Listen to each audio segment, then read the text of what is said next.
Allá se ve el vendedor, todo. Listo, vamos con ese guay.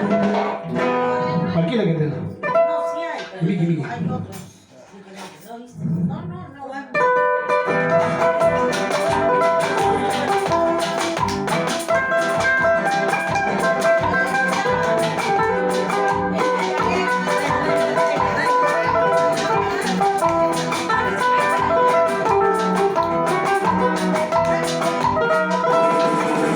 Hermano del alma, quiero hablar contigo. Solo un momento que lo necesito. Mientras te cuente una triste historia, tomamos un trago muy amargo y amargo recuerdo.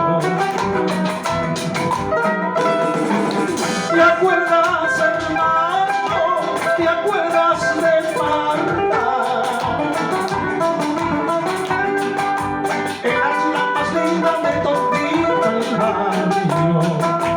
2 años en ella viviendo la vida. Eres magnífico como amiga en el mundo. No habrá tampoco. ¿Qué va a haber? Así es, hermano. Cansado de verlo, caricias y besos, la muy traicionera, falsa y mentirosa,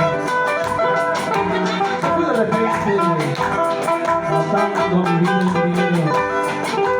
Por eso esta pena, por ellos los tragos. 10 años con Marta, ya como vive.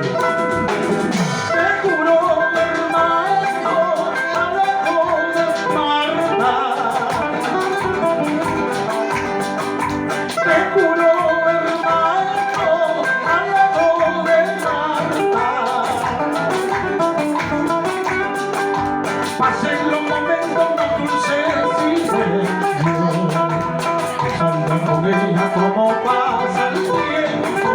Cualquiera me manda a olvidar, no hay nada, escucha como duele.